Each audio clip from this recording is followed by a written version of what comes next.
श्री शिवाय नमस्तुभ्यम हर हर महादेव। शिवालिक गरिमा YouTube channel पर आपका स्वागत है। गुरुजी पंडित प्रदीप मिश्रा जी के बताए उपायों को हम आपको इस चैनल पे करके बताते हैं ताकि देखकर समझने में आपको आसानी हो।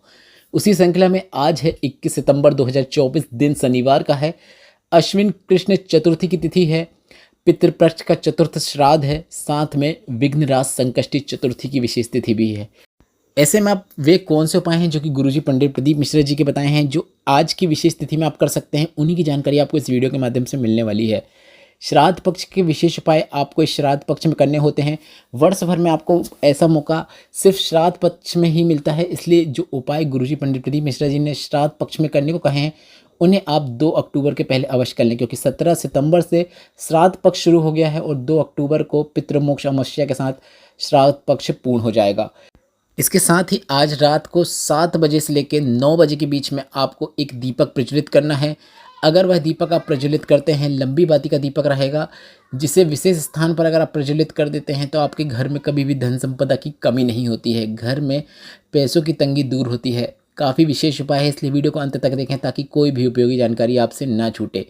बढ़ते हैं श्राद्ध पक्ष के पहले विशेष उपाय की ओर, जिसे आप आज कर सकते हैं। गुरुजी ने कुछ ऐसी विशेष तिथियां बताई हैं जो कि श्राद्ध पक्ष में बहुत विशेष होती हैं। उन्हीं में से एक विशेष तिथि है चतुर्थी की तिथि, जो कि आज है। और गुरुजी ने इस तिथि में एक विशेष उपाय करने को कहा है। इस उपाय को करते समय आपको भोलेनाथ का एक अवतार है वृषकपि या फिर विषकपि, इनका नाम स्मरण करते हुए आपको यह उपाय करना होता है। आपके घर में जो भी बना है, रोटी बनी है, पराठा बना है, पूड़ी बनी है, जो भी बना है उसे लेना है। उसमें आपको थोड़ा सा मीठा रखना है। आप मीठे में गुड़ रख सकते हैं, शक्कर रख सकते हैं, या फिर खीर बनाकर भी रख सकते हैं। अब आपको इस रोटी को या पूड़ी जो भी आपने लिया है उसे आपको गाय को अपने घर के मुख्य द्वार के बाहर खड़े होकर खिला देना है। खिलाते समय आपको भोलेनाथ का एक नाम जो हमने बताए हैं आप फिर से सुन लीजिए, वृषकपि। अगर आप वृषकपि ना बोल पाएँ तो आप विषकपि बोल सकते हैं। विषकपि का नाम लेते हुए आपको यह रोटी खिला देना है। मात्र इतना ही करना है। इसके बाद आपको गाय को पानी भी पिला देना है। पानी अवश्य पिलाएं, क्योंकि गुरुजी ने कहा अगर आपने श्राद्ध पक्ष में ब्राह्मण भोजन कराया, कौवे को आपने भोजन कराया, गाय को भोजन कराया, पर अगर आपने उन्हें भोजन के बाद पानी नहीं पिलाया तो जो भी आपने किया है उसका जो फल होता है वह महाशनि ले जा लेते हैं और आपके पितरों का भाग वे ग्रहण कर लेते हैं और आपके पितृ तृप्त नहीं हो पाते हैं। ऐसे में उनको कष्ट होता है।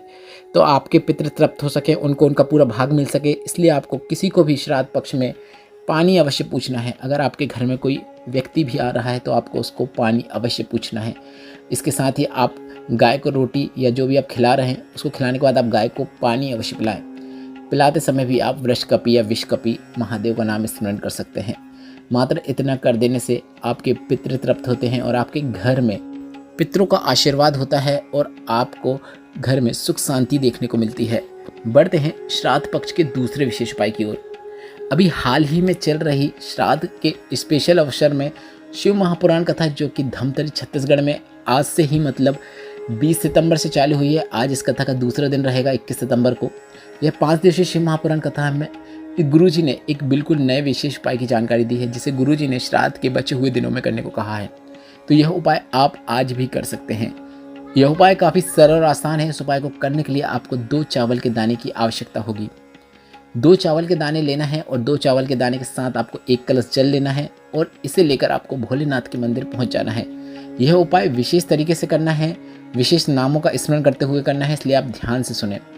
भोलेनाथ के मंदिर जाने के बाद आपको 1 चावल का दाना सबसे पहले शिवलिंग के ऊपर अर्पित करना है। चावल का दाना टूटा फूटा नहीं होना चाहिए, खंडित नहीं होना चाहिए, इस बात का ध्यान रखें। वह पूर्ण होना चाहिए। भोलेनाथ को कोई भी सामग्री हम टूटी फूटी या खंडित या अपूर्ण अर्पित नहीं करते हैं। तो चावल का दाना पूर्ण होना चाहिए। आप भोलेनाथ के शिवलिंग के ऊपर पहला चावल का दाना अर्पित करें। दूसरा चावल का दाना आपको शिवलिंग में ही, जो माता अशोक सुंदरी का स्थान होता है, गणेश भगवान और शरण कार्तिकेय भगवान के स्थान के बीच में शिवलिंग में जो उठी हुई लाइन सी आकृति होती है, वहाँ पर आपको चावल का दाना अर्पित करना है। इसके बाद आपको ने जो 1 कलश जल लाया है वह जल आपको अपना नाम और गोत्र बोलते हुए, श्री शिवाय नमस्तुभ्यम बोलते हुए, सबसे पहले आप ध्यान से सुनिएगा, जल सबसे पहले आपको माता अशोक सुंदरी के स्थान पर अर्पित करना है। चावल का दाना पहले आपको शिवलिंग के ऊपर अर्पित करना है, पर जल अर्पित करने की शुरुआत आपको शिवलिंग में जो माता अशोक सुंदरी का स्थान होता है वहाँ से करना है। शिवलिंग में माता अशोक सुंदरी के स्थान पर सबसे पहले आपको जल अर्पित करना है और माता अशोक सुंदरी के स्थान से ही जल अर्पित करते करते आप शिवलिंग के ऊपर आएँ और पूरा जल शिवलिंग के ऊपर अर्पित कर दें। जल अर्पित करते समय अपना नाम और गोत्र और श्री शिवाय नमस्तुभ्यम मंत्र का उच्चारण अवश्य करें। गुरुजी ने कहा, जिन्हें अपना गोत्र नहीं पता है तो वह महादेव का नाम लेते हुए, गौरी शंकर बोलते हुए, या फिर ओम नमः शिवाय बोलते हुए, या फिर नमः शिवाय बोलते हुए, श्री शिवाय नमस्तुभ्यम बोलते हुए जल अर्पित कर सकते हैं। जिनको गोत्र नहीं पता है उन्हें ऐसा करना है।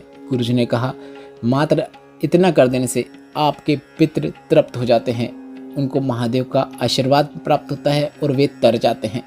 गुरुजी पंडित प्रदीप मिश्रा जी ने यह उपाय इस श्राद्ध में आपको बचे हुए दिनों में करने को कहा है। आप यदि एक बार भी करते हैं या कुछ विशेष तिथियों में करते हैं तो आपको उसका पूरा लाभ देखने को मिलेगा।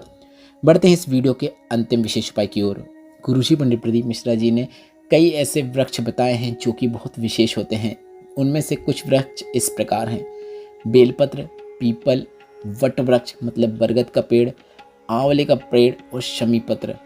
पर गुरुजी ने शनिवार के दिन का एक विशेष उपाय की जानकारी दी है, जिसमें आपको पीपल के वृक्ष के नीचे शाम के समय मतलब प्रदोष काल में, प्रदोष काल वह समय कहलाता है सूर्य अस्त से 45 मिनट पहले से लेकर 45 मिनट बाद तक का समय।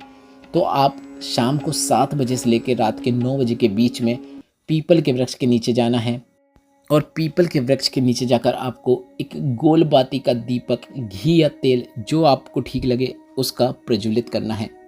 दीपक को प्रज्वलित करने का समय बहुत विशेष है, इसलिए आपको इस बात का ध्यान रखना है कि आपको किस समय पीपल के वृक्ष के नीचे जाना है। शाम के समय जो प्रदोष काल का समय होता है उसी समय यह दीपक आपको प्रज्वलित करना है। गुरुजी ने कहा, शनिवार के दिन जो इस प्रकार से प्रदोष काल में पीपल के वृक्ष के नीचे दीपक प्रज्वलित कर देता है, उसके घर में लक्ष्मी के साथ साथ नारायण भी प्रवेश कर जाते हैं और घर में धन संपदा की कभी कोई कमी नहीं होती है। तो यह विशेष उपाय आपको आज रात के समय मतलब रात के 7 बजे से 9 बजे के बीच में अवश्य करना है।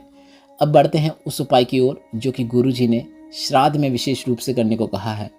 गुरुजी ने कहा है, आप अपने घर में भोलेनाथ की शिवलिंग की आरती उतारते हैं। जो भी शिवलिंग है आपके पास उसकी आप जब आरती करते हैं तो आरती करने के बाद आपको एक प्रयास करना है कि आरती को भगवान के सामने ना रखते हुए मतलब शिवलिंग के सामने ना रखते हुए आरती का जो दीपक होगा उसे आपको अपने पानी के परिंदे के पास, मतलब पितरों का स्थान पानी का परिंदा कहलाता है, जो आपके किचन में रखा हुआ होता है, जहाँ पर आप पानी भरते हैं। मटका हो सकता है, आरओ की मशीन हो सकती है या फिर कोई कंटेनर हो सकता है।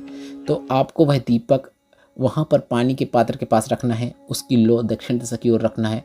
बस इतना ही करना है। गुरुजी ने कहा, जब हम भोलेनाथ की आरती का दर्शन करते हैं तो उसकी जो लो होती है, ज्योत होती है, उसका दर्शन मात्र करने से 1000 कपिला गाय के दान करने का पुण्य प्राप्त हो जाता है। और हम यह दीपक पितरों के स्थान में रख रहे हैं तो उसका जो पुण्य होता है दान का, वह हम हमारे पितरों को प्रदान कर रहे हैं।